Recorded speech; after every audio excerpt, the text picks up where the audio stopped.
চলুন দর্শক জেনে নেই আজকের খবরের বিস্তারিত রিপোর্টের বাকি অংশে। আপনাদের সাথে আছি আমি শাহরিয়ার বাবু। গত টি-20 বিশ্বকাপে বাছাই পর্ব পেরোতে পারেনি দুইবারের বিশ্ব চ্যাম্পিয়ন ওয়েস্ট ইন্ডিজ। শুধু তাই নয়, ভারতে গত ওয়ানডে বিশ্বকাপেও দর্শক হতে হয়েছিল তাদেরকে। এবার আরও একটি বিশ্বকাপ, তবে এবারের দৃশ্যপটটি আলাদা। ঘরের মাঠে টি-20 বিশ্বকাপের আয়োজক দেশ হিসেবে খেলবে ওয়েস্ট ইন্ডিজ।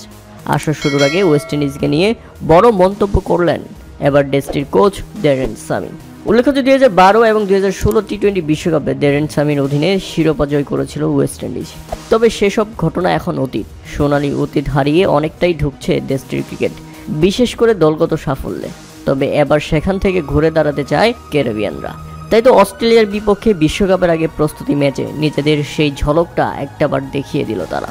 অস্ট্রেলিয়ার বিপক্ষে প্রস্তুতি ম্যাচে প্রথমে ব্যাটিং করতে নেমে নির্ধারিত 20 ওভারে 4 উইকেট হারিয়ে 257 রানের বিশাল লক্ষ্য দাঁড় করায়। তাদের স্কোরবোর্ড দেখে অনেকেই চমকে যেতে পারেন, কারণ অস্ট্রেলিয়ার মতো শক্তিশালী দলের বিপক্ষে ওয়েস্ট ইন্ডিজ কামডা করল কি? হ্যাঁ দর্শক, 257 রান করেছে তারা প্রথমে ব্যাটিং করতে নেমে। দলের হয়ে সর্বোচ্চ 25 বলে 75 রানের ইনিংস খেলেন নিকোলাস পরান এবং 25 বলে 52 রান করেন রুবমান পাওয়েল। আর যেভাবে ব্যাটিং করতে নেমে অস্ট্রেলিয়া গুটিয়ে যায় 222 রানের মধ্যেই। তাতে অস্ট্রেলিয়াকে 35 রানের ব্যবধানে হারিয়েছে ওয়েস্ট ইন্ডিজ।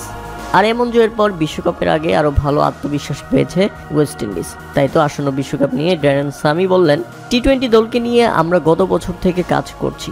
যেসব ক্রিকেটারকে আমরা খুঁজে বের করেছি তারাই এখন ম্যাচ জেতাচ্ছে।